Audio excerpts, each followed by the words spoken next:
Welcome to the historic digital launch of the BA Honors in Political Science program of Jindal School of International Affairs, OP Jindal Global University.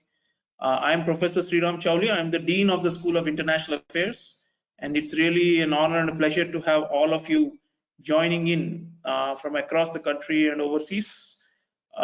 We have a packed program, but I will first ask the Vice Chancellor of Jindal Global University, Professor C. Raj Kumar, to give his opening remarks.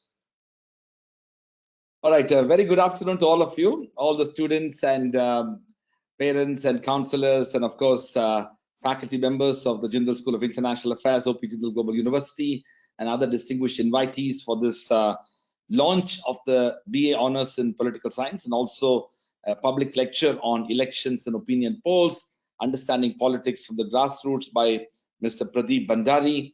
I'm very delighted that we are doing this. Let me begin by saying that I hope all of you are at home and are safe and healthy and are taking care of yourself and are adhering to the norms of social distancing so that we can all collectively overcome this extraordinarily difficult phase of tragedy and crisis that the world is facing. I want to make a point to mention that while the situation that all of us are facing together is one of tragedy and indeed uncertainty, I do believe that we will overcome it. And all of you, particularly those students who are in the high school, have legitimate reasons to be anxious about the future and how this future might pan out for you. But I want to say that the world has faced crises of different kinds. We have successfully overcome it. The 1918 flu, diseases such as smallpox and other diseases in more recent times, SARS and MERS and Ebola. All these diseases have created numerous challenges and indeed took away several precious lives from us. And this tragedy that we are facing in the form of COVID-19 also is pretty much is creating havoc. But as we speak, hundreds of scientists around the world are working very hard. A few days ago, we all came to know that Oxford University scientists have projected that as early as October 2020 this year, we might have a vaccine. Several millions of vaccines might be ready by the end of the year. So these are all, opportunities and even giving us some optimism about the future. So as young people who are thinking about the future, it's important for you to know that. Let me begin by saying that it's a fascinating opportunity that OP Jindal Global University has begun to offer. As some of you know, we have 9 different schools in law, business, international affairs, public policy, liberal arts, journalism, architecture, banking and finance, as well as one of the most recent schools that we established, the Jindal School of Environment and Sustainability. The School of International Affairs, which is hosting this afternoon's program, is a very well-established institution. We started off with an MA in Diplomacy, Law and Business, one of the most unique master's degree programs, drawn a lot of inspiration from the Fletcher School's MA DL program. But we went beyond the diplomacy and law focus and also infused a fair amount of business ideas into it. And at that time, it was a very important initiative because the traditional programs that were offered in typical Indian schools of international affairs was focusing on international relations, and we ended up creating a unique program with strong emphasis on the study of international law, international relations, and international business. The Jindal School of International Affairs grew from strength to strength, and after which we created another unique program in the undergraduate segment, which is the BA in Global Affairs, BA Honors in Global Affairs. This undergraduate program was designed to students who had more multidisciplinary interest to pursue global studies. Global affairs and global studies programs were well established in many parts of Europe and North America and Canada and Australia. India didn't have a program of that kind, and we decided to offer the BA Honors in Global Affairs. That program also has grown from strength to strength in the Jindal School of International Affairs. Today, under the leadership of our distinguished Dean and Scholar, Professor Sreeram Chaulia, and the able contribution of his faculty members, the Jindal School of International Affairs is launching a unique program in the sense it is while the program is very common in terms of its title and its nomenclature, the BA Honours in Political Science, the uniqueness of what it's going to offer within the Jindal context is something that I'm sure you will appreciate. First of all, the BA in Honours in Political Science is part of an interdisciplinary university environment where students who study BA Pol Science will have the opportunity to take courses in the public policy school, in the law school, in the liberal arts school, in the journalism school, all of which have, and of course in the business and banking and finance school and in the environmental school, all of which have a very important connection to issues surrounding political science, be it issues surrounding the political economy, the structure of politics and society, including law and working of constitutions. There are, overlapping, engagements surrounding these disciplines, and the BA Pol Science students have the opportunity to do that, cross-registering courses across different schools. Second unique aspect of the BA Pol Science experience is going to be for students to pursue an international education. The university itself has extensive ties with over 250 universities spread across 55 different countries. Our students pursue exchange programs, study abroad programs, as well as dual degree programs, all of which are going to be benefited by the MBA Pol Science students as well. In fact, we have a strong partnership with the University of Oxford, where every year students from Jindal School of International Affairs pursue a 3-week short-term study abroad program which focuses on multilateralism.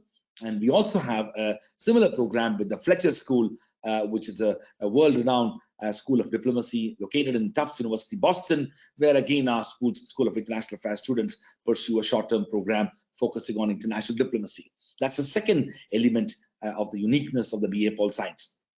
The third aspect of the BA Pol Science is that our students have an opportunity to pursue language programs within our university. We teach French and Spanish and Mandarin, Chinese, as well as Arabic and a few other foreign languages. These foreign languages are offered to our students as a part of their learning experiences. They have credit, they are also credited, and they can contribute in that effort. So the BA Pol Science students have the third unique advantage of pursuing foreign languages. The fourth unique aspect of this program is that the university has 55 plus research centers and 3 capacity building institutes. The Jindal School of International Affairs itself has outstanding research centers led by faculty members who are specialists in those fields, and our students are in a position to contribute to these research centers in ways that they may not get that opportunity in other parts of the country. And the fifth is what I call the support system that the university provides in the form of the Office of Career Services, which is also closely coordinated by the Dean's Office and the assistant deans and associate deans who work within the Jindal School of International Affairs, supporting the aspiration of the students of BA Pol Science. In some ways, these 5 aspects of the BA Pol Science program makes it a very compelling alternative for students who want to pursue the study of BA Political Science. I also want to add that these 5 aspects of the BA Pol Science program is built on the bedrock of an outstanding set of faculty members, both Indian and international, who have recruited from the leading institutions of India and around the world, who have had vast experiences having worked in India and around the world. For example, the Jindal School of International Affairs has 2 distinguished individuals who have served as ambassadors and had achieved the pinnacle of their career in their respective countries, one from Syria and another from India. In fact, the Indian professor who was the Vice Dean of the Jindal School of International Affairs, Professor Mohan Kumar, used to be India's ambassador to France. He's also a very distinguished scholar, researcher, teacher, and somebody who has made significant contributions to the development of Indian diplomacy. He was India's, trade representative, representing India for many years in Geneva as well. Each one of them in our faculty, across the board, from lecturers to assistant professors to associate professors to full professors in the Jindal School of International Affairs, are absolutely outstanding individuals, and that remains the strength and the bedrock on the basis which the institution has evolved. I want to stop here and say that it's been a pleasure to welcome all of you to this webinar. We're very delighted to hear our distinguished speaker deliver a public lecture, but this is also an opportunity for us to formally launch the BA Honours in Political Science, which I believe is going to be a unique program, a transformative program, an extraordinary opportunity for young people who aspire to pursue a range of career opportunities, be it wanting to study law, be it wanting to enter into political science and public administration and public policy in the future, wanting to pursue even business degrees and enter into the business world, wanting to work on policy, work in intergovernmental organizations, United Nations, non-governmental organizations, think tanks, research institutions, you name it, the study of political science forms the foundation of it. With those words, I would like to once again congratulate the Dean of the Jindal School of International Affairs and its faculty for launching the BA Honours in Political Science. Thank you. Thank you, Vice Chancellor. Thank you so much for your inaugural remarks. Indeed, it's an exciting time for young people to think about politics and political science. It's always been important, this field, but more so, I think, in today's time when we have these, large-scale crises and gigantic policy problems that require people who have a lot of passion and zeal for politics. In fact, I was reading David Axelrod's book, Believer. David Axelrod was Barack Obama's election advisor, and one of the things David Axelrod says is, what is the purpose of politics? Why are we in politics? And he says it's it is driven by some noble ideals, and it is meant to bring about some big historic change. So, this question, I'm a political scientist by training. My PhD is from the Maxwell School of Citizenship in Syracuse University, USA. And we always ask ourselves the most fundamental question: what is the purpose of politics? And why do we engage in it? To go back to Aristotle and the Greek classicists, why are we all humans or Homo sapiens considered political animals? So why do we pursue politics? Why is this fascination for politics? Well, there are two, broadly speaking, there are two explanations for it. And one is, of course, the purpose of politics is simply the pursuit of power. And generally, in the contemporary times of the last 200-300 years, it means the pursuit of state power, to take over political power and to administer power and to wield power. The other view is this one that I just mentioned, which is more an idealistic one of people like David Axelrod, where they would say it is not an end in itself, the pursuit of power, but politics is basically, a means to transform existing societies, economies, and people's ways of organizing themselves and producing outcomes. So I think I will leave it to all the budding political scientists among you in the audience to think as to which category you fall in. Practical politics, Vice Chancellor mentioned a number of career areas, but I know some of you want to actually join political parties and make a career becoming leaders. And these are some of the things we are going to be offering in this program. Political leadership, you see, even leadership studies, I must mention, have been confined largely to business schools. I mean, the systematic study of leadership styles and methods and impact have not been done in social sciences, or rarely so. But in this program, you're going to be actually learning political leadership also. That's a very unique thing that we are offering. In this program, you'll be learning things like the link between news media and politics. Now, today we have Pradeep Bhandari as the chief guest, and I'll mention why he is relevant in this context. But we are doing various things which are new and unique in this curriculum. If you've seen the BA Political Science brochure, it's very distinct from the mainstream political science programs. There is an emphasis on elections, election campaigning, election forecasting, and this is why we have Pradeep Bhandari as a guest, and I'll introduce him shortly. We have courses in this program on the role of new emerging trends in politics, not just in India, but around the world. For example, this far-right populism.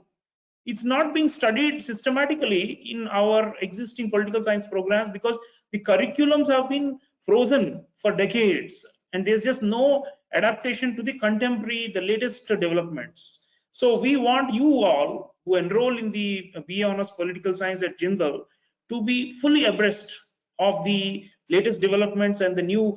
For example, I mean, it should puzzle you all. In the last 10 years, why is it that across the world, barring a few exceptions, in almost all the regions, why have right-wing political parties and politicians become very dominant? This requires an explanation, right? I mean, there will be unique circumstances. Each country is unique, but there's something, it's a trend. There's also a trend. And I link it to the failure of globalization and the global economic crisis that started in 2008. So there may be other explanations for these currents, but it's important to understand. So populism, these kind of things have not been studied in detail. Likewise, the close linkage between politics and economics. This has not been done in a very systematic way in our political science programs in our country. We are trying to rectify that. And like Vice Chancellor mentioned, there is, because we have a School of International Affairs, you also learn about politics of different regions and countries of the world. And how they have been evolving, what kind of paths they are heading towards. We have courses on revolutions, on war, on internal armed conflicts, and how they are shaping. Of course, the classic ones that Vice Chancellor mentioned, institutions and constitutions and these kind of things also. So institutions, behavior, and outcomes. The whole range of political studies are going to be covered in this program. All I can say is, on behalf of my faculty, we are looking forward to welcoming you, looking forward to your applications and to welcoming you on campus. You're going to have a very unique experience here, unlike any that has happened in India before. And I can, assure you at the outset that this is going to be a life-changing experience. So welcome to all the budding political scientists. Now, moving on, I want to introduce Pradeep Bhandari. Pradeep is, of course, a very well-known figure on television. Those of you who watch his shows are already quite acquainted. But I must say that in a short span of time, he has emerged as one of the leading psephologists of India. And psephology is the science of election analysis and forecasting and prediction of election outcomes.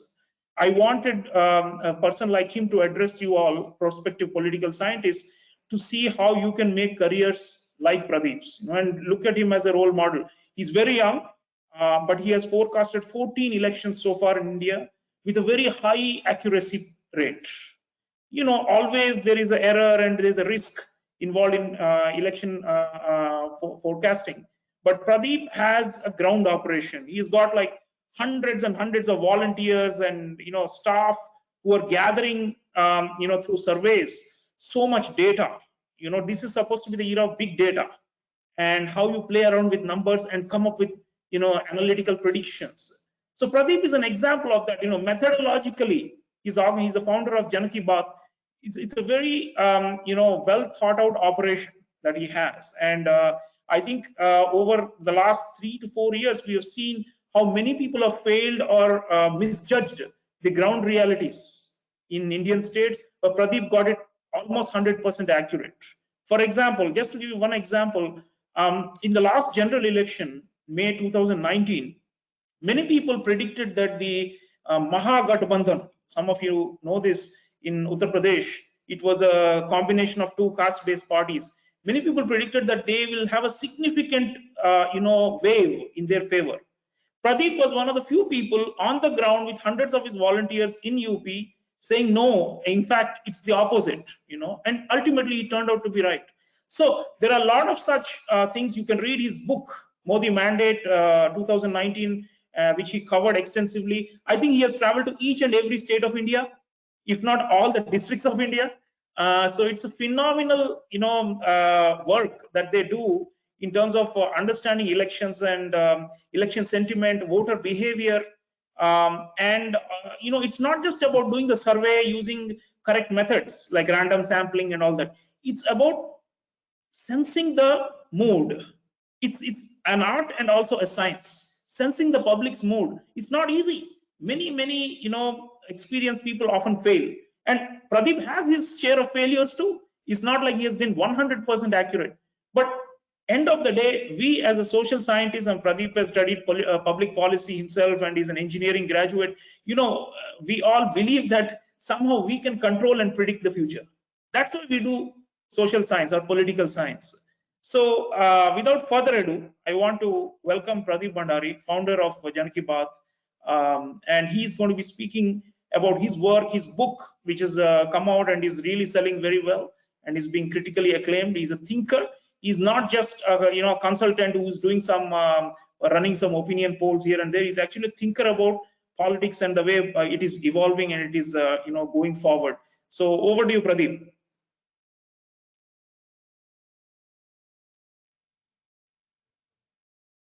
Can you hear us? Me. Hello, this is Pradeep this side. Can you hear me, sir? Yes. Go ahead, Pradeep, please. I'm turning off my camera. You switch on yours.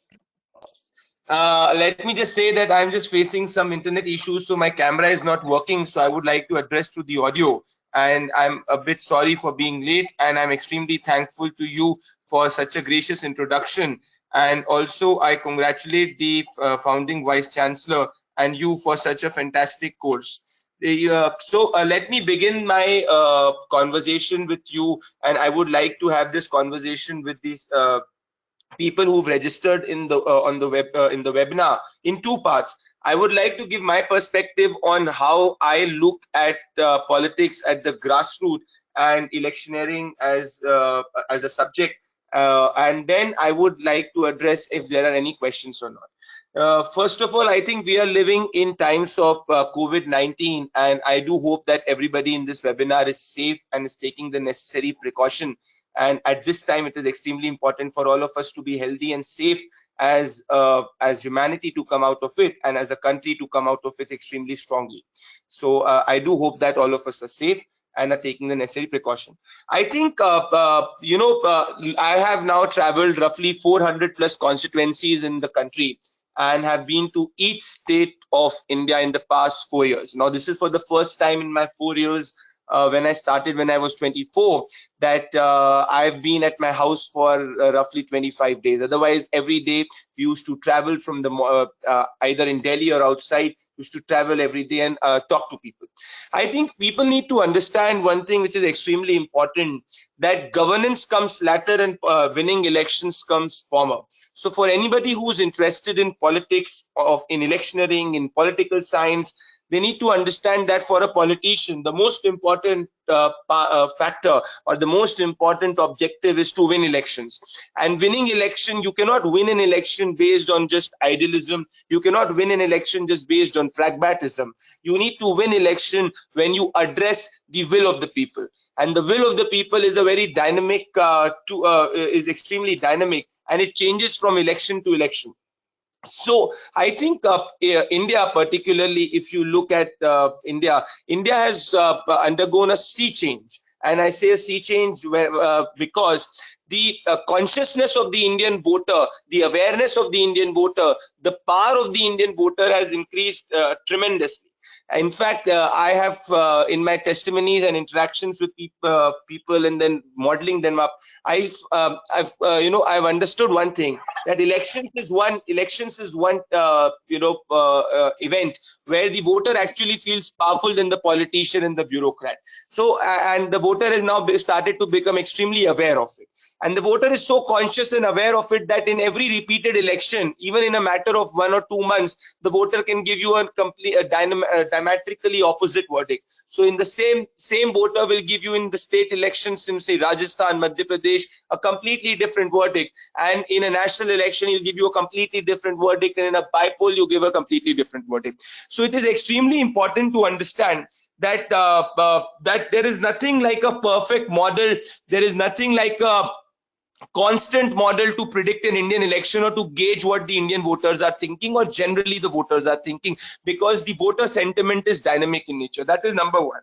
Number two, what I have seen, because I have been an ardent follower of politics, I've myself looked at political campaigns very, very closely, that we have somehow in the past 10 to 15 years relied on secondary data when we look at elections and when we look at politics. When I say secondary data, we've been in a generation which has traveled to some selected constituencies, or has based their models of prediction of what people of India are thinking or how politics in India functions and works, based on their conversation with political leaders. I think my whole objective was, and the way the country is shaping, that no longer the politicians per se, the political narrative is primarily constantly decided by the politicians. In fact, you have people deciding the narrative. When I use, now what do I mean by people deciding the narrative?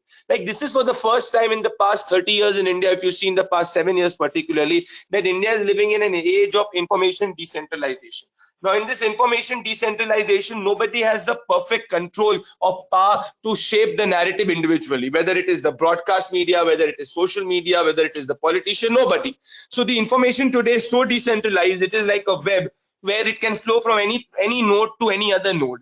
And in this, it is extremely important that apart from communicating to the electorate as a politician, the most important thing at this moment is that it's not the election time which matters now in India to win an election. It's what the politician does in non-election time which matters in India to win an election. So what do I mean by this? I will give you an instance. In Maharashtra, when if you look at the Lok Sabha elections, in the Lok Sabha election, the Bharatiya Janata Party along with the Shiv Sena literally swept the elections. But apart from that, there was an independent candidate somewhere in Satara who had won the election despite a Modi wave.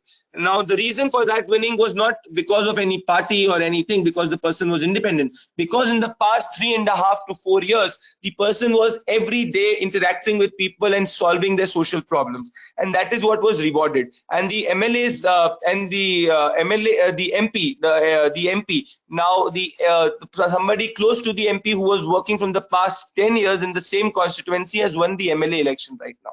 So what I'm trying to say is, across my travel, one thing which has commonly come out when you as students of political sciences, political thinkers need to reflect in your thinking, is that if any individual in public life is working across throughout the year, and when I say working, it is not just mere political work, but it is also social work. When I say social work, I refer to solving the day-to-day problems of the people. The individual will have more chance to win an Indian election. So as local an election gets in India, more important, as smaller an election gets in India, more important are the local factors. So if you will look at a panchayat election, in a panchayat election, it will not matter whether it's a Narendra Modi, Rahul Gandhi or anybody else. What will at the end of the day matter is who in the village is somebody people relate to more. As you go forward in a bipoll, factors like the machinery, the administrative machinery, whether how important, how well is the administrative machinery being deployed by the state government, whether it is able to get people to vote or not will be important. Whereas if you look from a bipoll, if you go to a state election, what matters more is the chief minister's ability to gather vote and whether you have a chief ministerial face or not. Apart from that, what also matters is whether you have distributed tickets based on caste and class composition. But when you climb to the national election, the trend in India now, at least in the past 2 to 3 elections, is that you need face. You need face because the Indian election on the national front is becoming pseudo-presidential in the name of parliamentary democracy. So no longer your member of parliaments are individuals who had the same value to get the votes, right? The value of the prime ministerial candidate has increased by leaps and bounds. That is why member of parliaments today are looked as more as middlemen who get their work done rather than as individuals on whose face the vote happens. So even in if you look,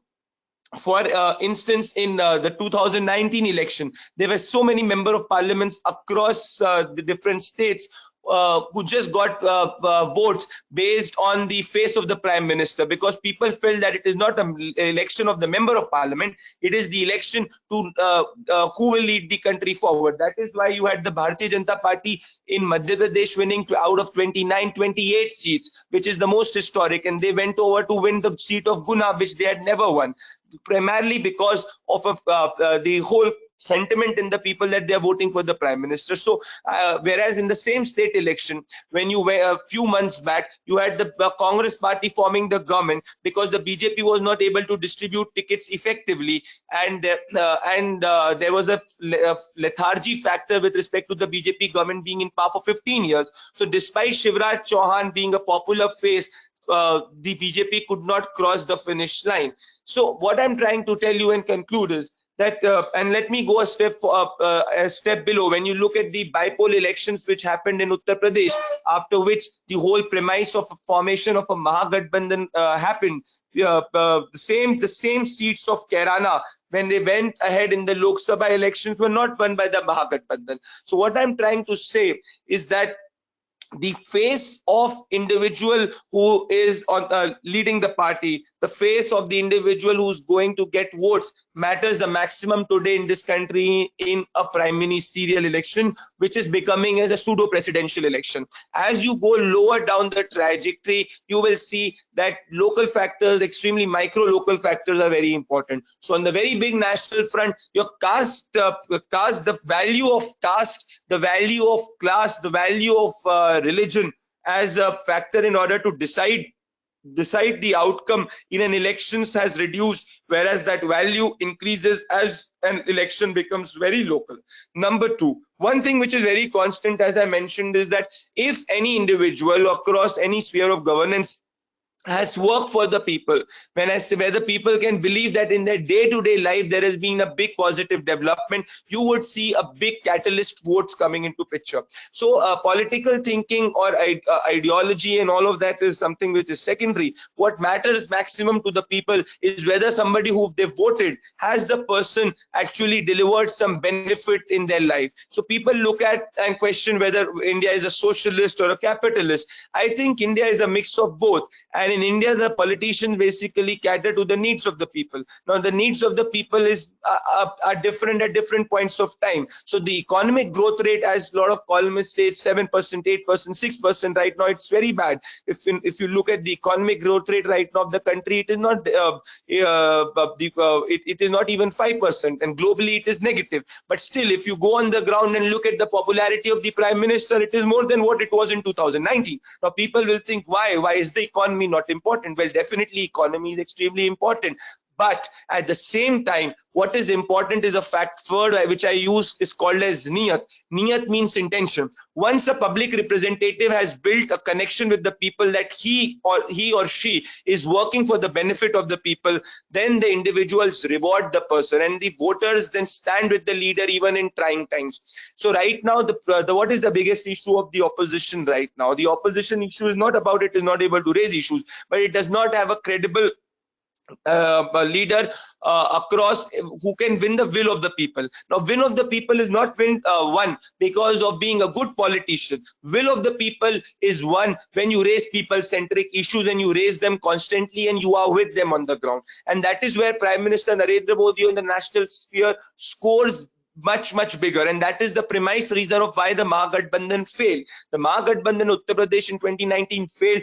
The vote and the caste theory failed completely, which I had seen on the ground, because there was something which was very revolutionary in terms of election campaigning, which the Prime Minister Modi had done, is that he had individually targeted beneficiaries. So rather than looking at caste as a factor in order to catalyze to get votes, he had looked as entities, as classes. He had targeted the maximum women in his social welfare benefits. So when he did that continuously throughout the year through his social welfare schemes, you had a Jatav SC women in Ghazipur voting for the BJP, and the men in the family voting for the Mahagathbandhan. So what I'm trying to say is that that if a politician is doing tangible social work which is changing lives of the people on the ground, then the people on the ground do not worry about a 7 or 8% growth rate or a 3 or a 4% growth rate. What matters to them at the lowest pyramid is whether it is improving their life or not. That is the second most important pillar, which is that is why you see people used to think that why in Bihar a lot of criminals have won election, why people with criminal background has won elections, because they stood with the people. That is something which is extremely important. So we can't look at elections, politics, when we look and analyze politics as scientists. We should not look at mere theories and should not apply them out of context. Every theory has to be applied in context, and politics is the most dynamic field you would ever see, much more dynamic. There it is said that governance is about continuity and politics is about change, and that is what is reflected in this country in a much important way. So we've come to two conclusions. The first conclusion is that Indian elections, or India as a nation state, India as a constitutional parliamentary democracy, is showing pseudo presidential traits at the national level. As you go local, you will have micro factors which will start playing. Number two, if any person who wants to enter public life tomorrow as a bureaucrat, as a psephologist, as a politician, anybody, they need to understand that what matters the most to the people, to the mass, the popular will, is the work which has been done in their life. So it is development for them is not some fancy number of a GDP or a gross happiness index or anything else. Development for them is whether it is making their life better. And in this, the two most important classes which are built in this country, in fact, 2014, or if the era of 2014 was about youth, now the most important class of when we as political scientists look at analyzing political theories and elections, is that women in this country have started to play the most important swing voter. So in India, the third most important trend which is coming is that you no longer have a constant I would say votes which are static votes. There is nothing like base vote which is there. You are having more and more of voters who are floating voters. So we as a society, we as a country, we as an electoral polity are entering in a zone where you have more floating voters in this country rather than permanent voters or vote banks. So the term vote banks is slowly and gradually becoming obsolete. That does not mean that the factors of caste are not important. That does not mean that the factors of religion are not important. Well, all of them are important. You cannot, it's like when you make a cake, you have to add a bit of sugar, you have to add a bit of pudding, and then you make a cake. But at the end of the day, there are certain premises which are extremely important. So in the premise which I'm trying to say here is that these the factors of parties which were formed in the eras of 80s and particularly 90s based on the thinking that, okay, if I belong to a particular caste, then it means that that vote is based with me. That's the base vote which I will have. So I will have, say, Jatav SC vote as 14%, 15%, 16%. That's how the entire politics in Uttar Pradesh had shaped. But now what is happening gradually, and this is now solidified as a trend, is the voter is now becoming more individual in nature, and particularly the women voter showing signs of being the most important floating voter. So you would have a situation where somebody who belongs to the Jatav SC caste, or somebody who say belongs to a Mali caste, or somebody who belongs to say the majority community, or someone say who belongs to a Gora community in Karnataka, all of them will go ahead and say have their different choices in matter of seconds, because they do not want, the voter does not want anybody to own their votes. So the self ownership of the Indian voter is increasing tremendously. That is why most of the models which were built either on models of the United States or were based on models of the 90s are failing to understand the new polity precisely for this reason. So the third important trend which is building is that the Indian voter is becoming more floating in nature, which means that you as a politician cannot take it for granted that you will have this amount of vote. Nobody can do it, neither the BJP, Congress, no one can do that. So once you cannot do that, means you have more onerous responsibility to continuously cater to the satisfaction of the people and the gratification, and you need to gratify them on a continuous basis, which means that the work of the politician has increased a lot, because the voter, the self ownership in the voter is increased, and the voter having the tendency for any party to say that I have this vote. No party today can say that, okay, I have 100% this vote. If you look at, I will give you an instance. In Gujarat, Prime Minister Narendra Modi and BJP had repeatedly won Gujarat, but they were planning to have 150 seats, but they landed up having some only late 90s and could just save the election by a whisker. Now, why did that happen? Because there were certain problems with this. There was the Partijar agitation, along with there were problems in the rural parts of Gujarat, and that is what both of them combined. The BJP seat share came down dramatically. So another third positive trend which is building is that self ownership of the voter is increasing. Another in the third part which I mentioned is that the Indian female is becoming more floating voter. Now, why do I say that? If you look in the past many years, especially after the information decentralization which has taken place, and I am trying to tell you all of this in the whole backdrop and the background of information decentralization which has taken place, because once an information decentralization has taken place, the power of any one individual to control mind has come down substantially, and I will take this argument forward. Now, what has happened to the Indian female? Because the Indian female is becoming more individualistic in nature in lot of places. So even if the Indian female will conform with the male in public domain, when it comes to the polling booth, you will see the Indian female displaying a very different individual choice. That's why in very close seats in 2019, some of them, the BJP was able to swing massively. Why? Because the females wanted Modi back. Similarly, in Delhi, it was the Indian females who wanted Kejriwal back. Now, why did the female do so?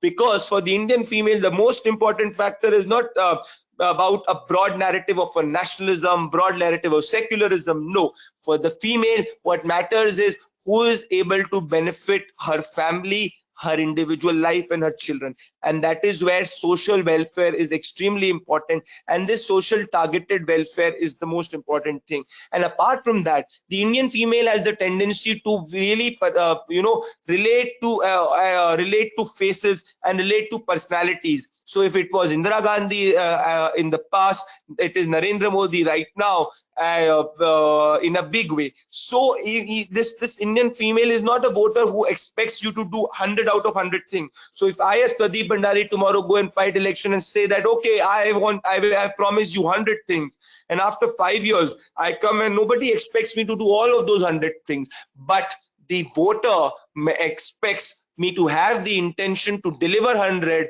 but even if I have delivered 40, 50, it does not matter. That is why a lot of experts and political commentators and psephologists used to think were predicting a very big fall for the BJP, but it did not happen. Why did it not happen? Because the people look, especially the female, the floating voter, looked as Modi as somebody who's trying to do good work. If you are perceived as somebody who's trying to do good work, who's genuinely interested and is genuinely interested in their welfare, then even if you do not fulfill all the 100 out of 100 objective, they will give you the trust back.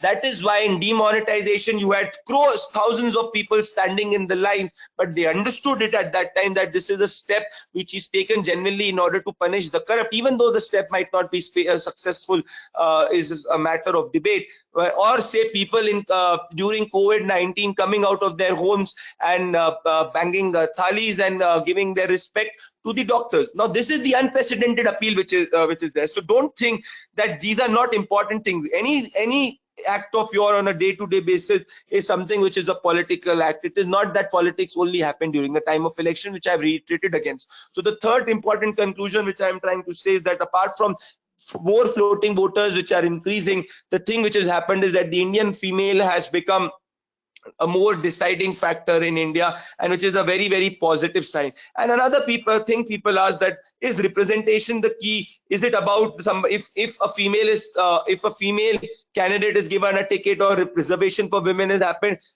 What I have come across in my conversation with the females is that for them it is not about whether a female is fighting or a man is fighting. For them it is more about who is delivering the benefits in their life. So per se, if a party, for example, in Odisha, you had Naveen Patnaik promising some 33% reservation for women, but still Narendra Modi got 8 seats in Lok Sabha, but Naveen Patnaik got majority in Assembly. Why has that happened? The majority in the Assembly was because of the work which Naveen Patnaik had done, and no alternate face who could match that amount of work there. And in the Lok Sabha, people not relating to the 33% thing. So the third thing which has come to the conclusion is the female and the floating voter part. You as political thinkers need to understand that your books of the 1990s or anything which you say in the past is something which is not true today. Anything which I say today might not be true tomorrow. So you need to have a mind which is an extremely transparent mind, which can take information and which can be, which as thinkers you should always look at things from a clean slate. The issue which people have generally when they analyze politics and when they predict models is that they get so attached to their way of thinking and their way of looking at the politics and elections. That is where they lose. A big politicians also look at election campaigning in a very I would say in a very new way every time they go ahead and win the election. So if you look at it, the BJP tried to have and replicate the Lok Sabha strategy in Haryana in the Assembly. It did not succeed at all. You had BJP promising 70 coming down to 40. Why? Because there were certain pertinent issues with respect to ticket distribution. People understood it is an Assembly election, it's not a Lok Sabha election. So these even if so, for just as it is extremely important for politicians to come up with new strategies, at the same time it is extremely important for even you as thinkers to not be clogged or not be attached to theories or which are there in the textbook. In fact, on the basis of those, you need to test them and build your own models and build your own way of thinking. So this is where I come to a very important factor. You have historically seen one term which has been said to the people across the domain, which is that the vote share of any parties, if you have two individual parties, let's say there is a party A and there is a party B, and if party A in election has 15% vote share and party B has 17% vote share, let's take the case of UP Samajwadi Party and BSP. So this much vote transfer will take place, and this is why the 33% vote share will happen, and this vote share will lead to this seat share. This is the most bogus theory I have come across in the past so many years, and this entire theory was circulated, was broadcasted by psephologists, commentators for whole of 10 years of the whole decade of 2000s and the whole decades of 1990s. Now, when I've come to look at data and when I travel on the ground, I come to this conclusion that in the same vote share, you have different seats that the party gets. So in Madhya Pradesh, the Bharatiya Janata Party has say 0.3 or 0.4 more percentage vote share than the Congress party, but Congress has 7 to 8 seats more than the BJP. Whereas you would see a similar vote share, you would see in the 90s the Samajwadi Party and the BJP roughly having the same vote share, but the seat share being completely disproportionately different.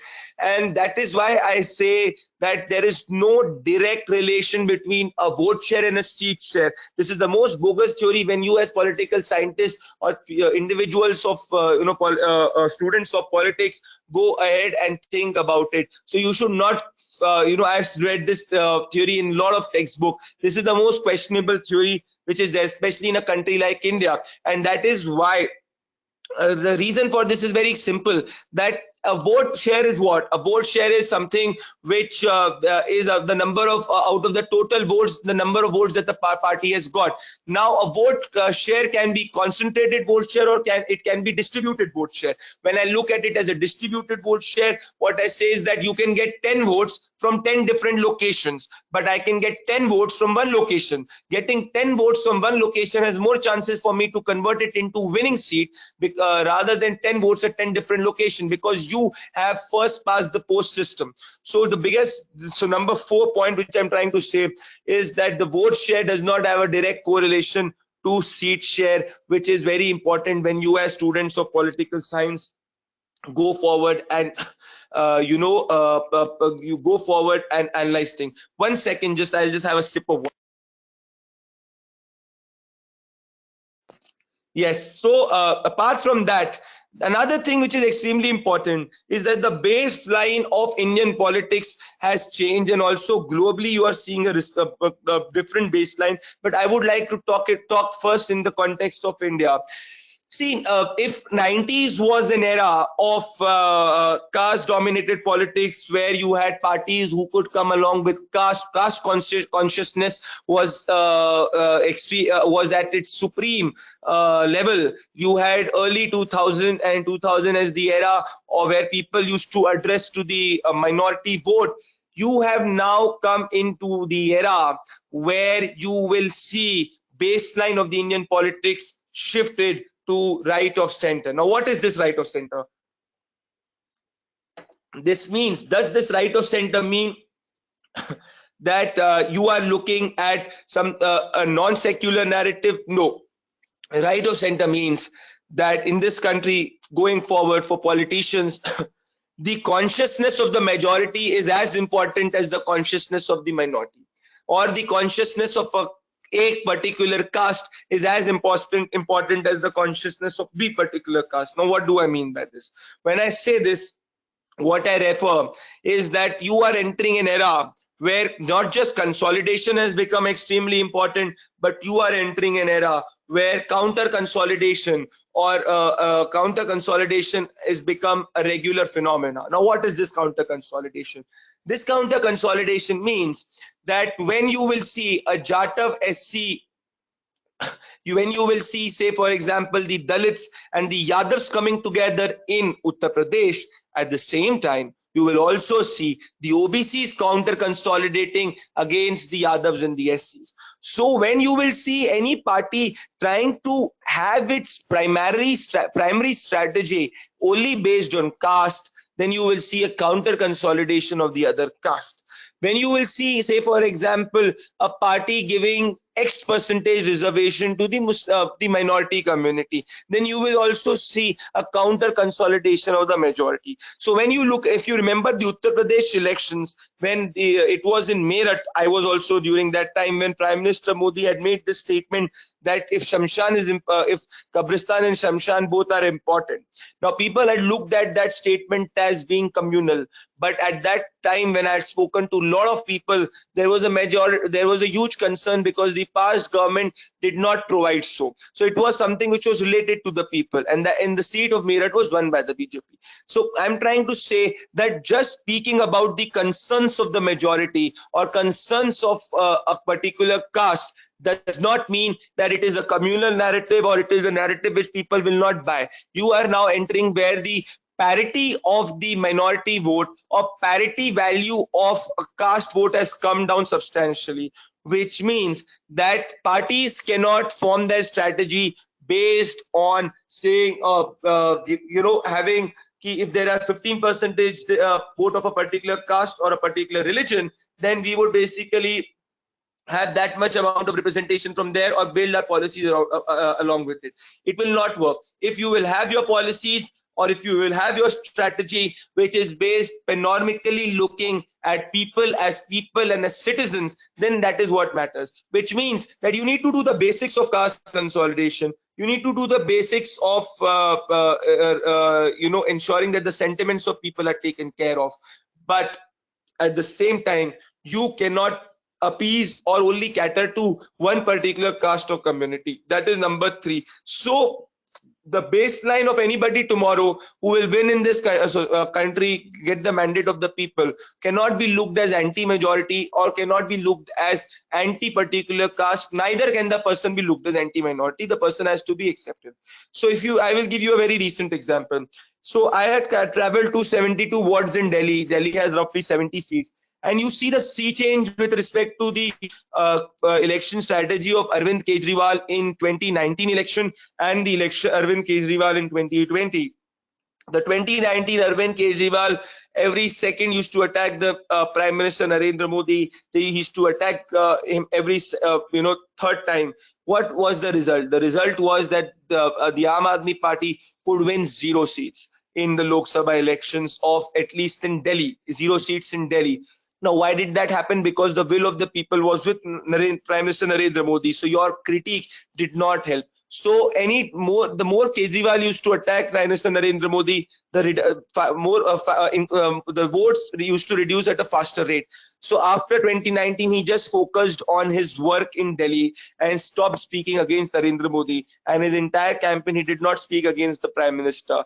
And he did not even adhere to his past stance with respect to his stance of, say, one of his very popular MLAs from Okla. So he did none of that. He's even visited the temple. He did what he was.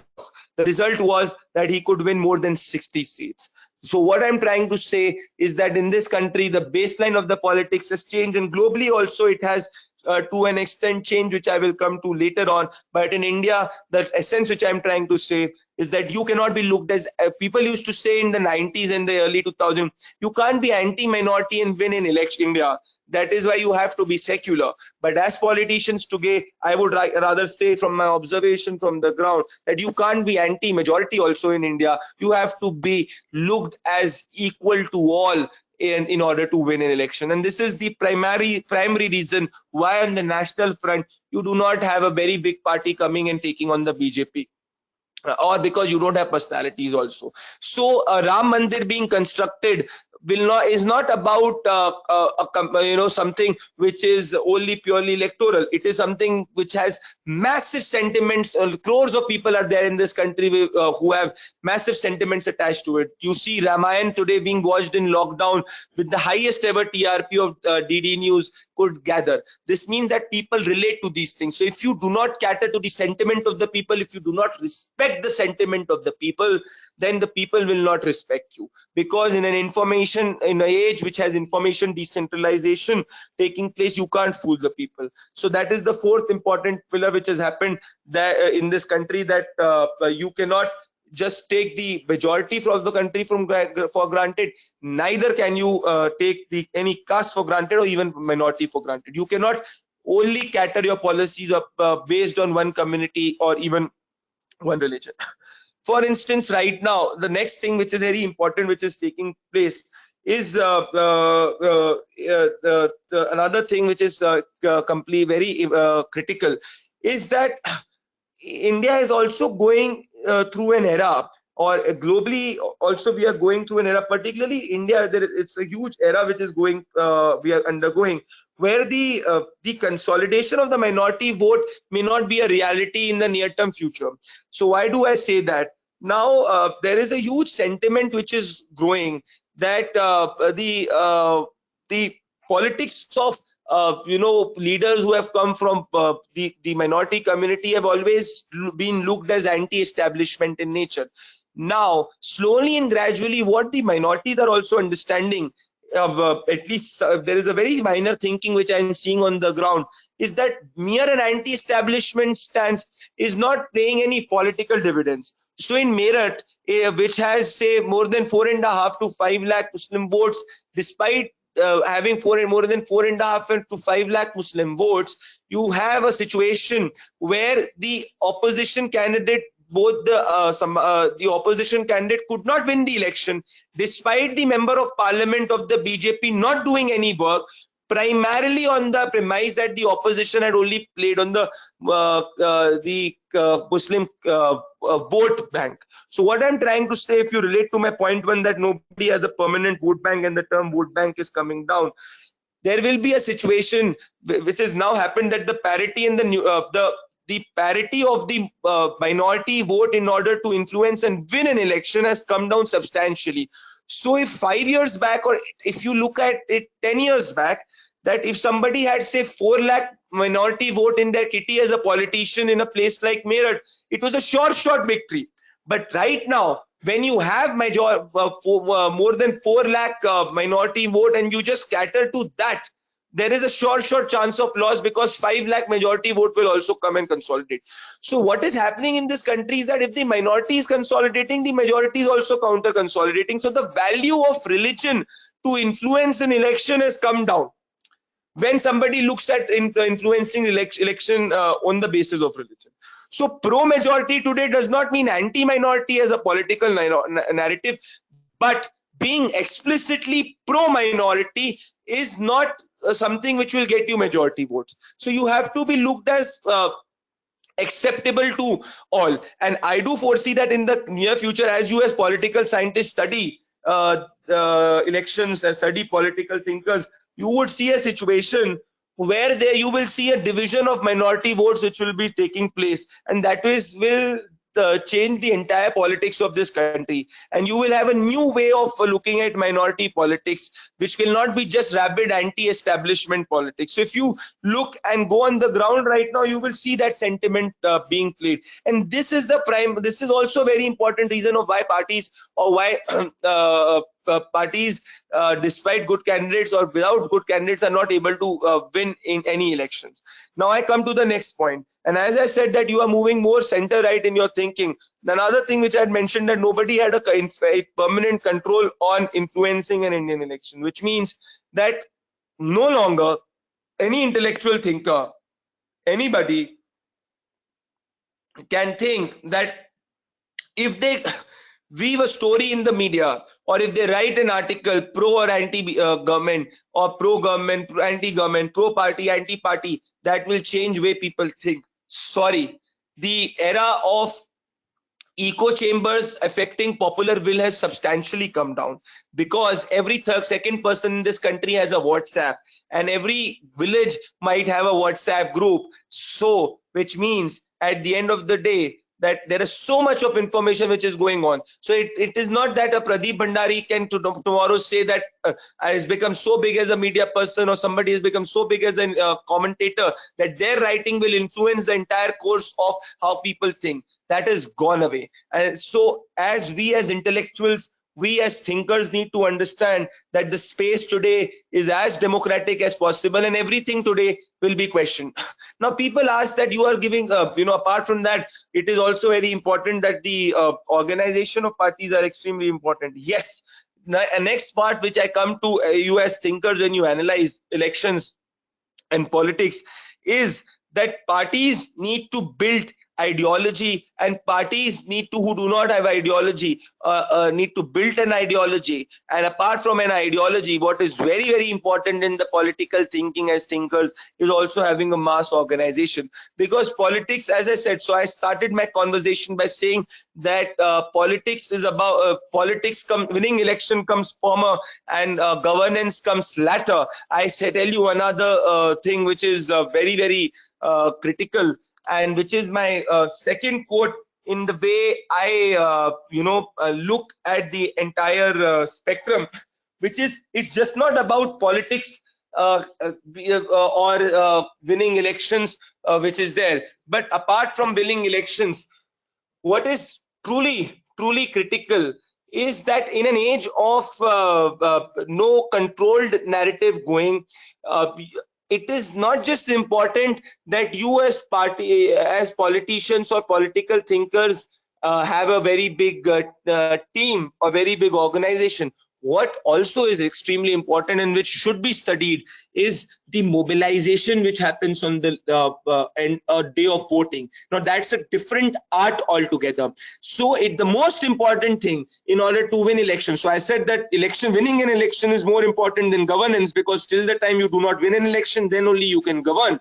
Otherwise in this country you would have bureaucrats running it and there would not be any change. So for winning an election, the most important thing is to get people to vote. So the points I mentioned till now were the important points with respect to what can get somebody to vote.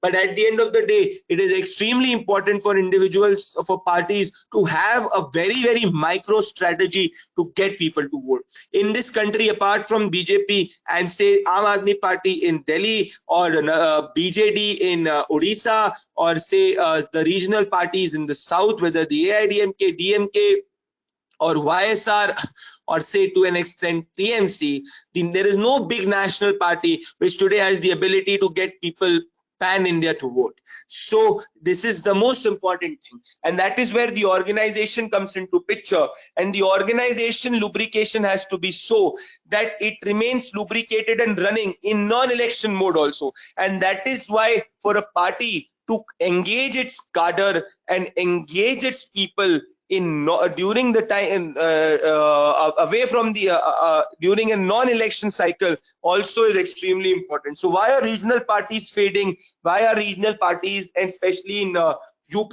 whether it is some BSP, why has BSP faded in a big way? The BSP has faded in a big way because it did not have an ability or a mechanism to engage its cadre or engage its workers during the non-election time, because at the end of the day, it's the worker who makes the politician win. It's the worker who will get the voter out of to vote. 2019 was a different election where it was not about a worker or a party, it was purely a people's election.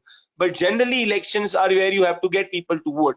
So in Haryana, the BJP could not get its people to vote because its people were not happy with itself. So that's why you see the BJP falling below the majority mark.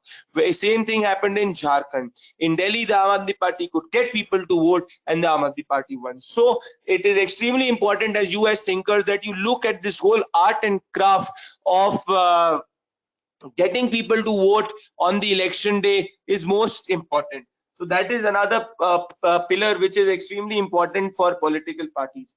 Pradeep, Now if you can globally, wrap up in last 2 minutes, please. yes. So globally, another thing which is happening is that you are no longer in an era of gray. It is either black or white as political narrative.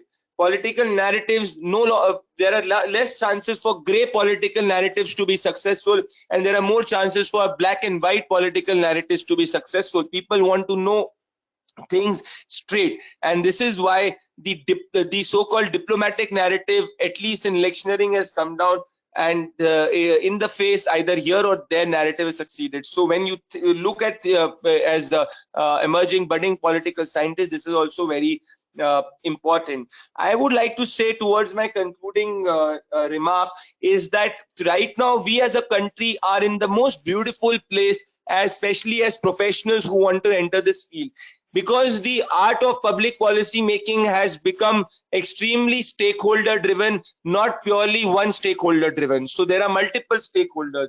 So today even electioneering and politicians hire professionals. They go ahead and hire consultants, they hire professors, they have people who come from outside and aid the entire election campaign.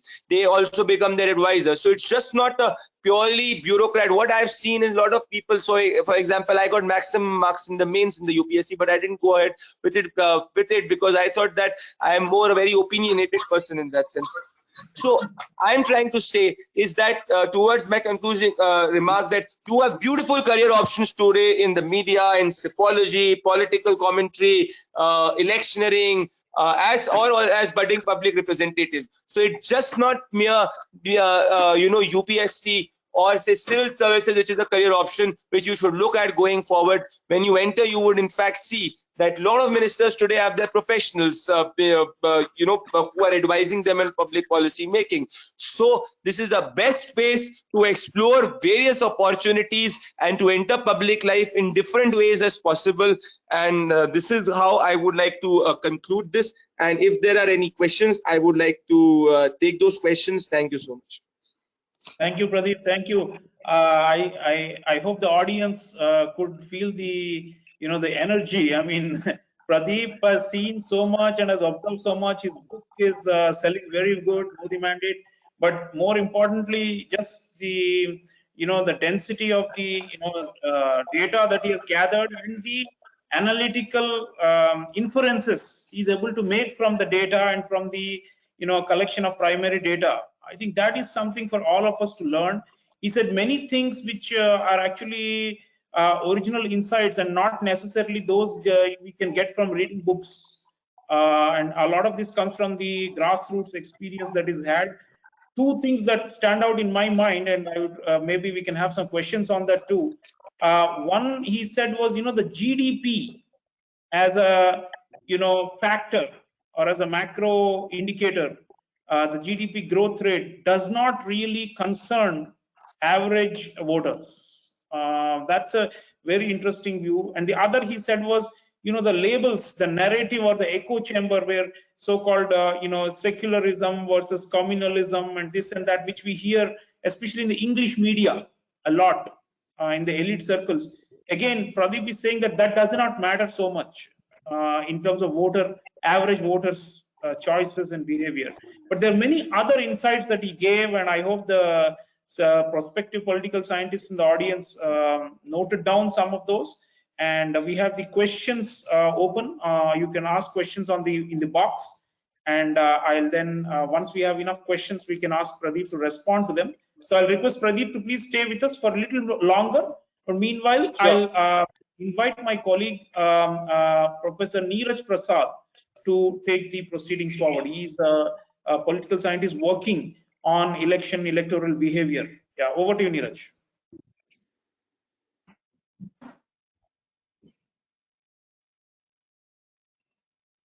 Yeah, can you hear us, Neeraj? Go ahead, please. Good afternoon. Thank you for joining the webinar. And I'm Neeraj Prasad. I am affiliated to the political science program at Jindal University. I have a PhD in international relations from the Fletcher School of Law and Diplomacy, and I study political economy. I study the effects of inequality on electoral voting and the inequality on mobilization in more violent contexts, such as communal riots. Now, what I'll do is I'll bring in all my colleagues who will be a part of the political science program. I will direct your questions to them. They're in the best position to answer these questions. But you know what? I'll start on a lighter note. Our Vice Chancellor and our Dean, they both spoke about interdisciplinarity. There's a common joke among academics, and it goes like this, we academics always say that a university is but a collection of buildings, with professors and students having a common grievance against parking. This is because a law professor or a law student has very little in common with a professor of political science or say a professor of maths. Now, Jindal Global University presents a very radical departure on two fronts. First, we have ample parking space, and hence we have no grievances on parking. But more importantly, we house all our departments and schools together. Not because we are short on space, but because as a university, we emphasize interdisciplinarity. We want the law professor to engage with a political science professor. We want students who are pursuing, say, a business degree to collaborate with students who are, say, pursuing a degree in political science or journalism.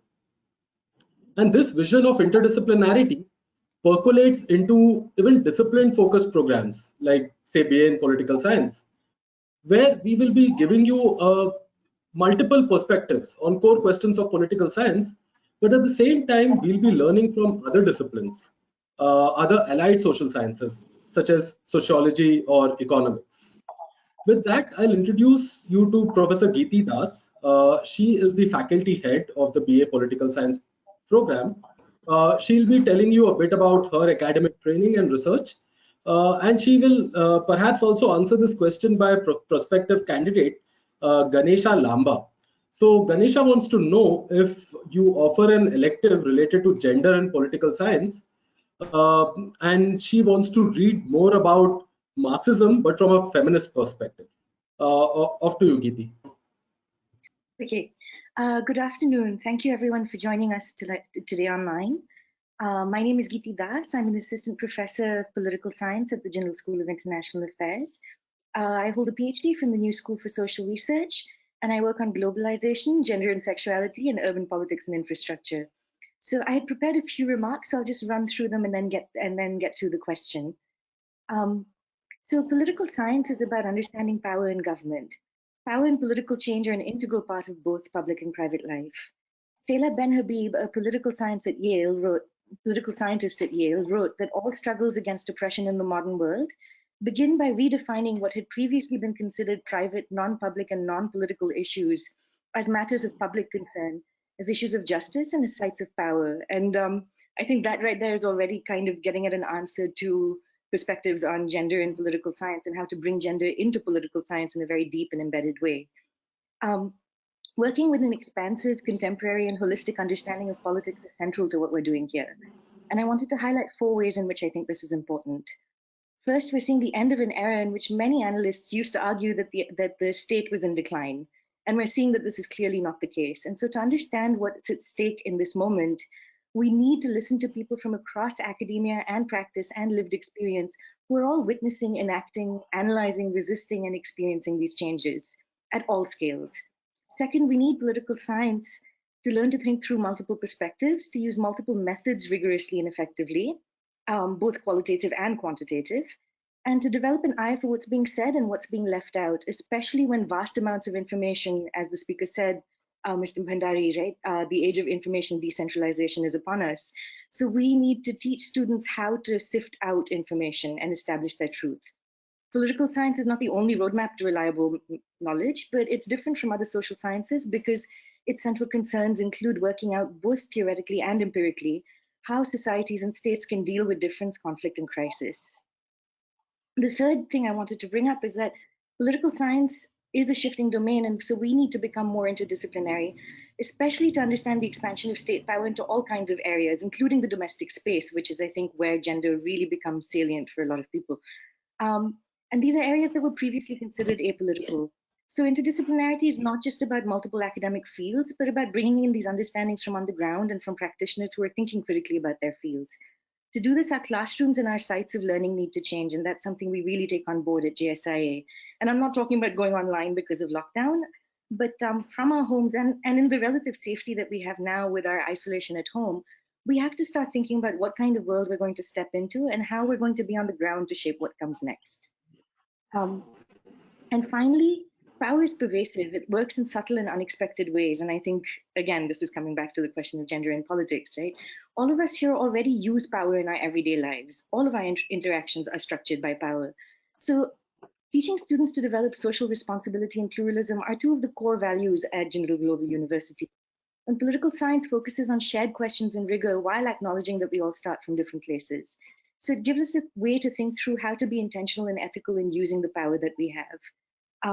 And to answer the question about gender and Marxism, I teach a course right now on global LGBTQ politics. My colleague, Dr. Lakshmi Arya, teaches electives on gender and sexuality, as do I. Jindal as a university has, I think, an outstanding gender ratio amongst its faculty. So you will find those perspectives on gender, you'll find feminist perspectives, you'll find decolonial perspectives, and you'll find faculty who are all across the political spectrum teaching your classes, both core and elective. Over to you, Neeraj. Thank you, Geeti. Next, let's hear from Professor Sriparna Pathak. She is the Assistant Dean in charge of the undergraduate program. She'll speak more about her research and academic training. And I also would like her to answer this question from Shruti Gupta, who wants to study or pursue a BA honors in political science, but at the same time, she wants to understand approaches to theories of international relation, dependency theory, what is realism, what is neoliberalism, what is liberalism.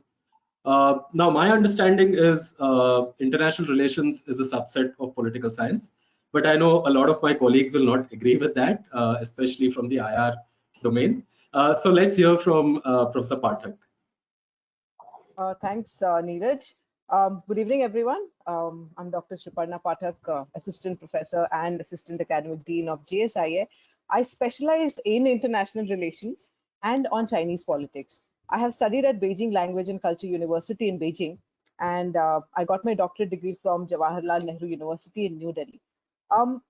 While political science as a discipline has been something which is very close to my heart, international politics, given my specialization, has been even closer. As Neeraj already said, it's largely a subset, but it's increasing in importance.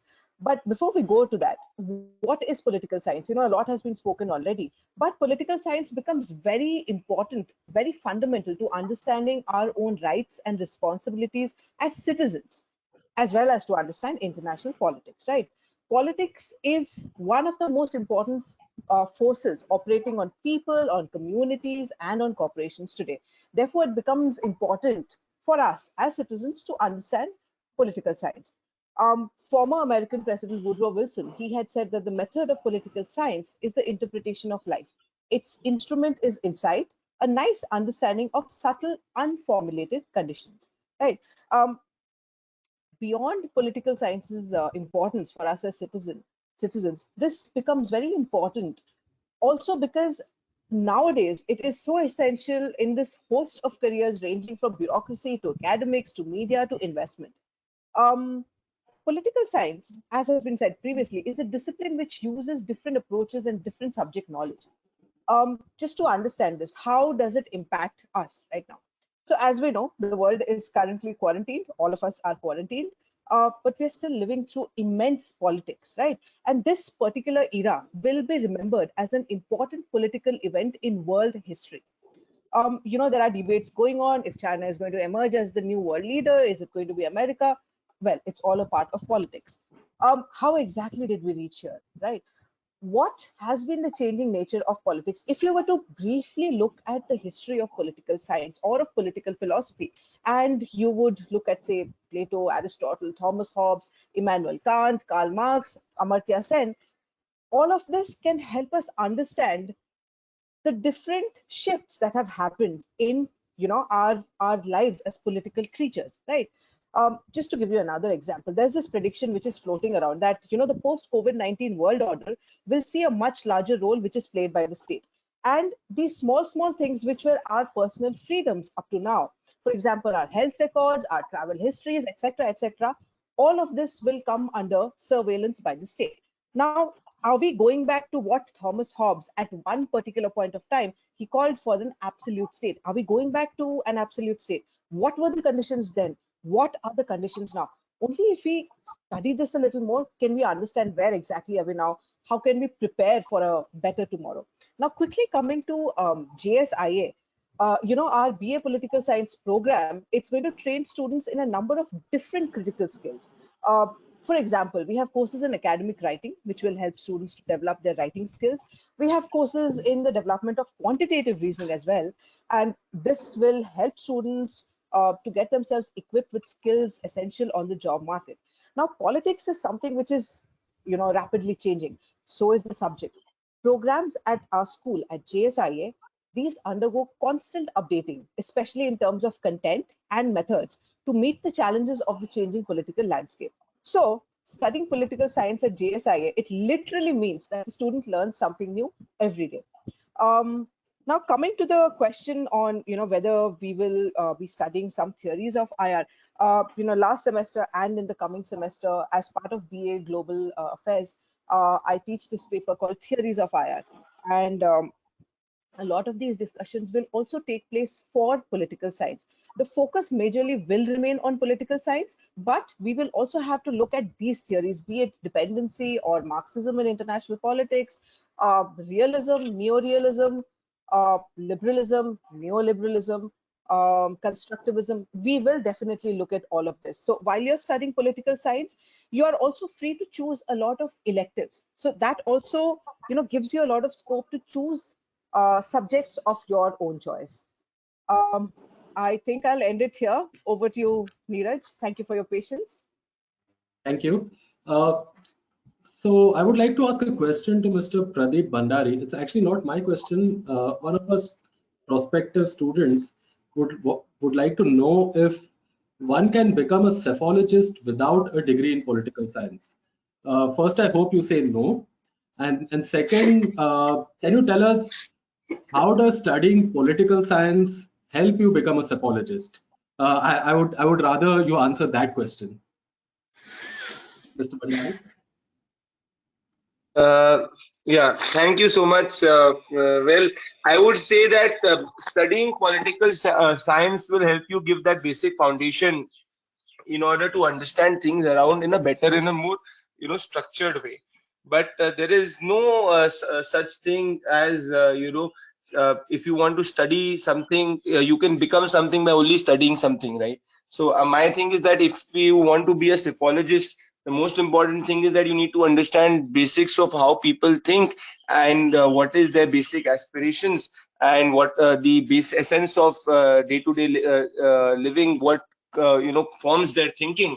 Apart from that, you need to understand how politics in the country works, what are the parameters. So for the getting a basic foundation of that, I think it is extremely it is beneficial for you to study political science. So I have not studied political science in a formal way, but I have studied that in an informal way through a lot of books and textbooks.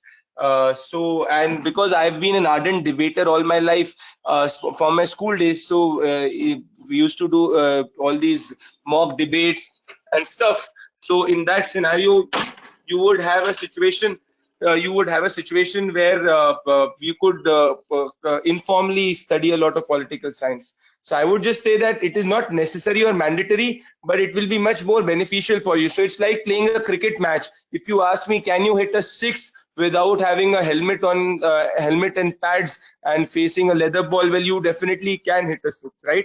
But you can still get hurt if you do not have pads and gloves and a helmet. So it just gives you that necessary protection in order to be more self-confident when you do it. Thank you. Next, let's speak to Professor Rajiv Kadambi. Rajiv,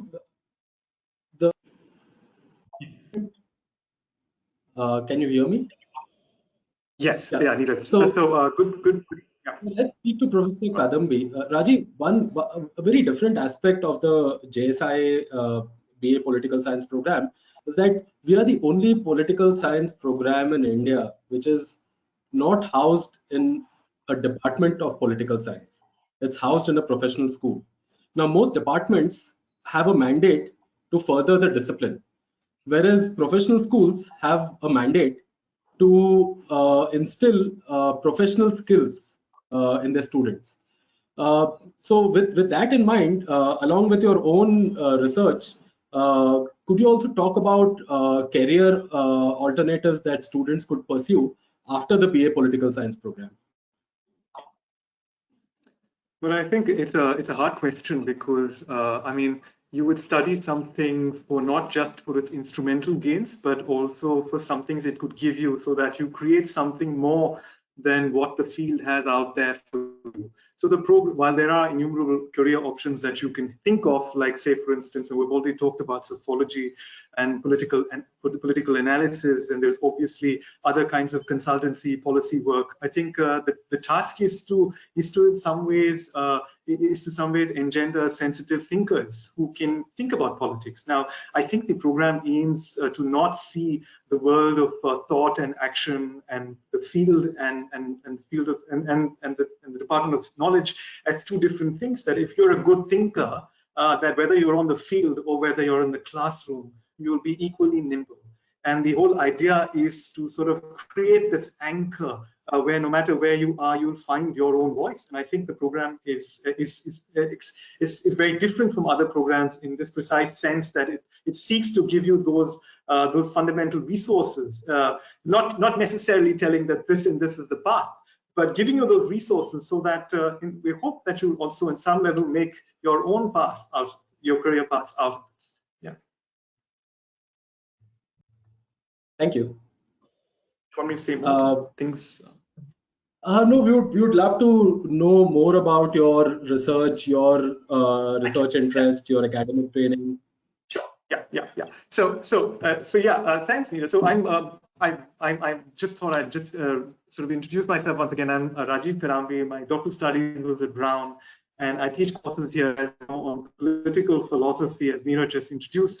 Now, the point is that now there are innumerable reasons I just thought of sharing why you study politics. I'll avoid enumerating some, the obvious sort of utility, knowing reasons of knowing about political phenomena, regimes, and there are also some sentimental reasons that you will find about why people want to study politics. But there's something that we find from all our discussions today, that there's something inescapable as well as demonizing about the nature of politics, and it's historically always been the case. Yeah?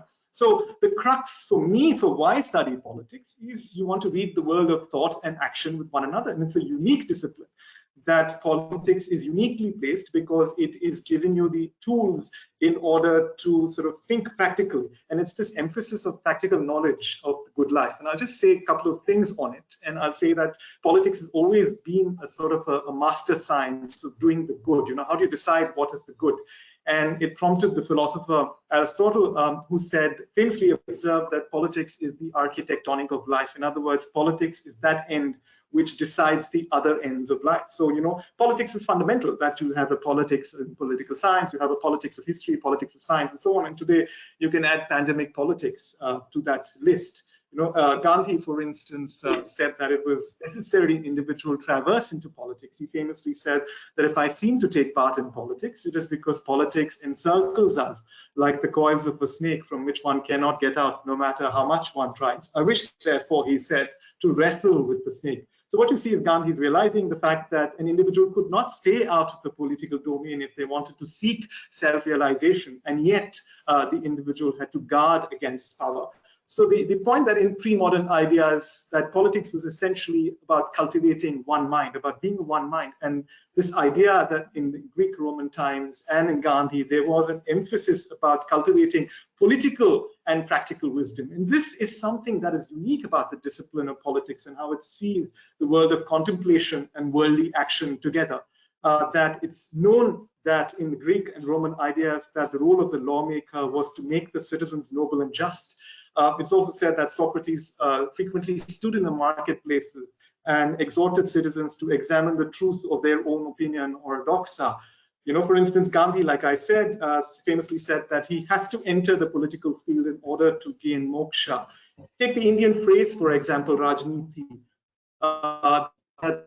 There is a niti to this ruling, and that is what the Indian traditions have always spoken about. It's that the modern discipline of politics has seen there is a tension between thinking and acting, and I think this is best captured in the philosopher Arendt's words when she said that it's the split between those who know and do not act and those who act and do not know. Right? So basically, the modern academic discipline of politics commences on this tragic trial of Socrates, where there is a split between the two. But however, you see that politics is trying to constantly wrestle these two. And I just want to say that ultimately, whether it's through experiential wisdom or through modern means of legal obedience and so on, learning politics imparts a sort of practical judgment about knowledge and relationships, including relationship with one's own self. So the idea is that why study politics? Because politics cultivates, gives you the ability at least to cultivate the good life.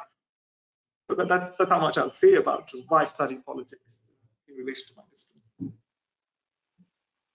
Thank you. Next, let's speak to Professor Rafaya Puglioni. There has been a kind of a global shift towards more, right-wing. Some may call it right-wing, some may call it populism, some may call it conservatism. Can you speak a little about that and your own research? Yes, first of all, good afternoon to everyone. So let me first introduce myself. I have a BA and an MA in political science from an Italian university, and then I have a PhD in international relations from the University of Kent, UK. So basically my field of expertise is international relations, mostly also international migration. But because I have also a BA and an MA in political science, what I also do is to try to have an holistic approach, and this is also what a program in political science actually offers. So it's not just about politics, but the question is to look at the same event, current event and past event, from different perspectives. There will be from political philosophy, from media, from economics, from history, from sociology, from law. And this is what really a BA in political science offers. So in that sense, it's not just politics, but looking at the same event from different perspectives. Now, the question of political party and right. There are some scholars that believe that politics is actually in a situation of living in a situation of crisis. Why? Because there is a huge gap between what political parties say and how the people perceive everyday problems. And one of the reasons why people are moving toward the direction of center-right parties because, again, politicians are not able to provide a new vision. We are just looking at the past, but we are not able to create or to visualize a different future. And this is also, I would like to connect with our guest speaker when he talks about winning election. To be also a good politician, this is also what a program in political science should do, is not simply to look at the present and the past, but also to visualize a new future. To have a vision and to present that vision in which we can improve our life, we can make a better society, more just society, more free society. So in terms of why, for instance, in Europe, people are moving toward right party, because states are looking at how to solve their problem. What is the best option for them? They are not looking at the bigger picture. Thank you. For some reason, my video has stopped. Thank you. My next, our next speaker is. Hello. I'm sorry if I've interrupted. I think she's facing some internet issues. Let's speak to Professor Sweta Sen. My question to you is about, these alternative modes of media. Earlier, it used to be the traditional newspaper and your news channel. But nowadays, you have YouTube, you have WhatsApp, you have so many different modes, and then you also have these online only media organizations. You have scroll.in, you have print.in, and these generate, or the wire, these generate as much viewership as your traditional outlets. So do you see a kind of shift that is happening right now in terms of a shift away from, say, the newspaper to more online content or something like that? Or do you think that the newspaper will still survive and it will continue to be our primary source of information or misinformation? My answer is both yes and no. But before that, let me start by saying what I understand political science is. And just to introduce myself, my name is Shweta Sen. I'm an assistant professor at JSIA. I did my PhD in political science with specialization in international relations from Kent State University, USA. And I study non-state violent actors, civil wars, and basically what happens in areas where the state is not present or only take the form of an autocrat. So my colleagues have talked about political science, and let me give my idea of what political science is. So political science is a very straightforward term, right? In political science, you will study politics. There is no surprise there. However, the real question is, what is politics? Harold Laswell, a leading political scientist from Yale, describes politics as a process of who gets what, when, and how. Put more simply, politics is about power, and political scientists study power and power relations at different levels of society and in all possible forms. So politics exists in almost all realms of social lives. So if you want to change something about your personal life, such as you want to increase your pocket money, or if you want to understand why President Trump is halting the US funding to WHO and what role does China play in it, you have to understand where the power is coming from. You have to understand how power is created, who is exercising it, who is justifying it, and who are challenging it. That's exactly what we do in political science. We study power.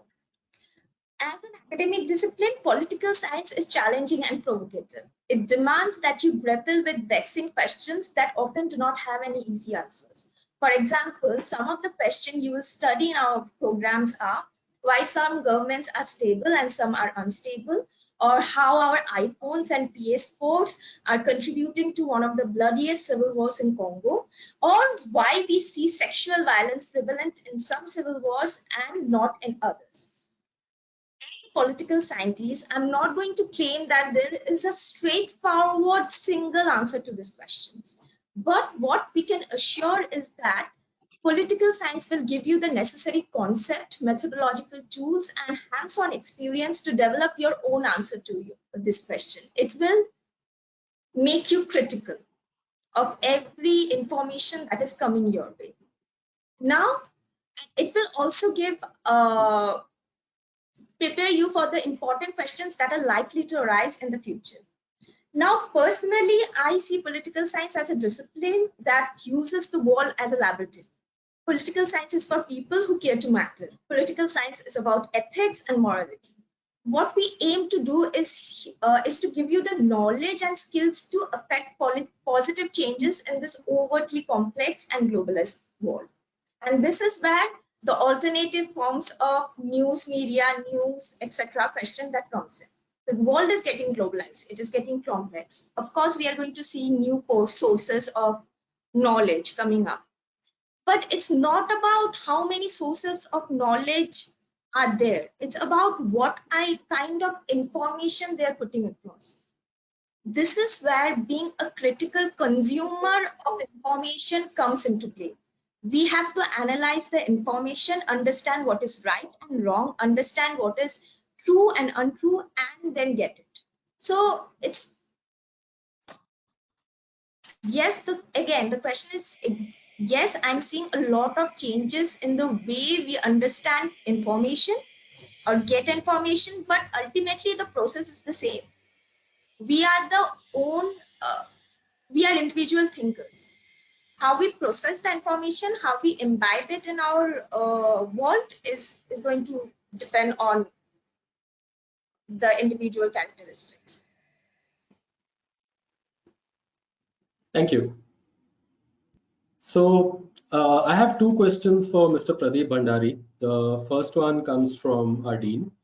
So Dean Chaulia would like to ask you if money is becoming a deciding factor in winning elections, if it boils down to campaign financing, and is this a dangerous trend? And the second question comes from one of our participants, and this is about political biases. You know, all of us are so knee deep into politics that we have our own political preferences and biases. But as faculty and as a psephologist, our job, kind of demands that we are at least devoid of our biases when we are doing our political analysis. So how do you avoid a bias when you're doing your political analysis or your psephology? That is the second question, and the first one is about campaign financing. Well, thank you so much. I would say First of all, I would just clarify that when I say that GDP is not important, what I was referring to is that per se number is not important. What at the end of the day matter is whether that GDP, whether high or low, has an impact on the person's life or not. So even a 3% GDP can get you 300 seat, or a 7% GDP can get you 300 seat. It depends whether the person, it has impact on the person's life or not. Now, number two is with respect to the impact of money. Their voters are becoming very smart these days, where they will go ahead and take money from for example, in Tamil Nadu, this is the trend that a lot of parties, there's a go ahead and give money, whether it's the AIDMK, DMK. This is like the hidden truth. But voters are so smart that they will take money from all the parties, but at the end of the day vote for the individual they want. So if parties go ahead and waste money for and think that giving money to voters will make them win the election, that is not true. At some places in the country, there is a you can say that trend that voters also expect money from different parties, but that is not the deciding criteria to win an election. So it varies from state to state, and it varies from election to election. What at least is expected is, suppose if you are going to vote, so there are parties who organize a bus in order to reach the polling booth. On the way, they will give you say water or something to eat. So these are ways in which parties try to remind the voter when they travel to the polling booth whether to vote for their party or not. But money per se, the value of money per se to decide an election is has come down. So if a party gives me say 500 rupees and the other party gives me 450 rupees, it is not necessary that the 500 rupee party will win the election. Now the second is that, see, I come from a school of thought that everybody has a bias, all of us have bias, I have bias, everybody has bias. But the whole idea is that you do not let the bias overpower the reality. So at the end of the day, psephology or political strategies, it comes later, but the base of any political strategy, any analysis, is numbers and psephology. So you can't let your bias overpower the reality. So how do I do that? I make it a point that when I travel elections or when I observe politics, I don't form my opinion based on any second and third party information, or I do not meet political leaders in the course of my travel or my analysis. I rather first take primary data from the people, and then we map it and analyze it. Number two is that we have cross section of people. We have psychologists, we have engineers, we have psychologists, we have political scientists who are there in our team. So, and all these come from different states. They come from different age groups. Mostly, I deploy a lot of youngsters because youngsters come with less bias.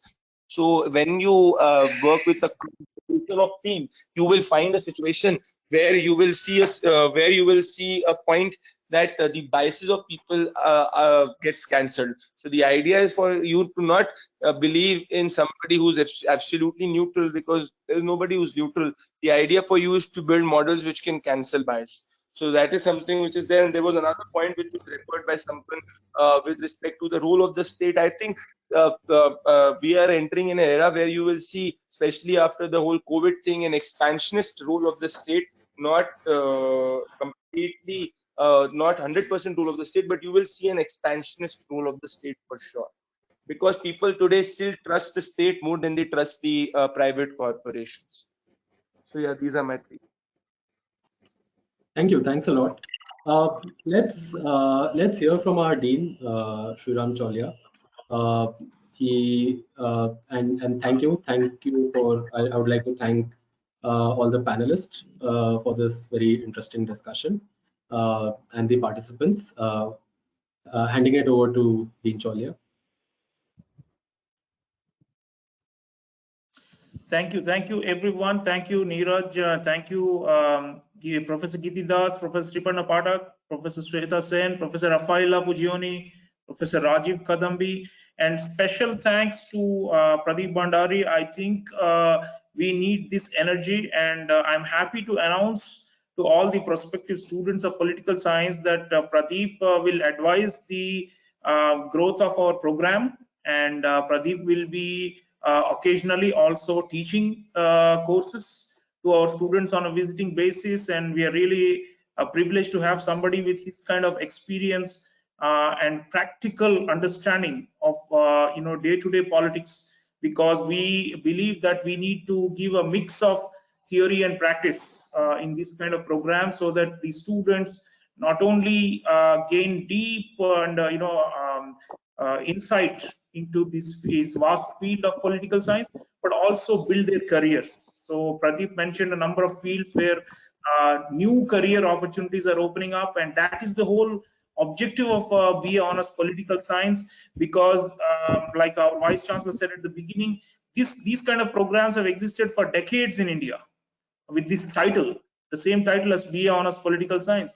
But I urge all the students, the parents, the counselors, and the school teachers who are advising 12th leavers to think about university, that more than the title and the nomenclature, what really matters is the content and the substance. And thanks to this amazing array of political scientists that we have at Jindal, all I can promise you is that this is going to be a very exciting journey. In 3 years of coming here, we expect you will be transformed as political thinkers, possibly as politicians yourselves, or as political advisors, consultants. There's a whole range of career options awaiting you. So I think, and these intellectual discussions and debates that you just saw a sample of it today, thanks to Pradeep for triggering so many thoughts amongst all of us. This is going to carry on, and I think it's going to be an unforgettable educational experience. Seeing is believing it. Once the lockdown comes down, is out, we hope that you'll also make time to physically visit the Jindal campus, which is just outside Delhi in Sonipat, Haryana.